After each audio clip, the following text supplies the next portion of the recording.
बंधू अशोक खरातची पत्नी कल्पना खरातलाही पोलीस अटक करणार आहेत। कल्पना खरातवर देखील फसवणूक आणि सावकारकी अधिनियमांतर्गत गुन्हा दाखल आहे। शिर्डी जमीन खरेदी फसवणूक प्रकरणामध्ये देखील अटक होणार आहे। आरोपी अरविंद बावके आणि किरण सुनावणे यांना देखील अटक करण्यात येणार आहे। राहता न्यायालयासमोर त्यांना दोघांना हजर केलं असता दोन्ही आरोपींना 3 दिवसांची पोलीस कोठडी देण्यात आली आहे। फिर्यादीतर्फे वादात एका जमिनीच्या गैरव्यवहारासंदर्भात तक्रार दाखल करण्यात आलेली आहे। त्याच्यामध्ये आरोपी अरविंद बावके यांचा संबंध जोडण्याचा प्रयत्न त्या ठिकाणी चालू आहे। वास्तविक तो जो काही झालेला व्यवहार आहे त्या व्यवहारातल्या रकमा ज्या काही दिल्या घेतल्या गेल्या त्याच्याशी अरविंद बावकेंचा कुठलाही संबंध नाही।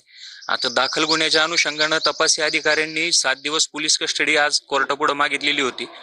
त्याच्यामध्ये आरोपींचा प्रत्यक्ष सहभाग आणि त्याच्यामध्ये कुठल्याही रकमाचा लाभ हा आरोपीला झालेला नाही, या सगळ्या गोष्टी कोर्टापुढे मांडण्यात आल्या। त्या सगळ्या गोष्टीचा विचार करून कोर्टाने 2 दिवसाची म्हणजे 3 तारखेपर्यंत आरोपींना पोलीस कस्टडी गुन्ह्याचं गांभीर्य विचारात घेता दिलेली आहे।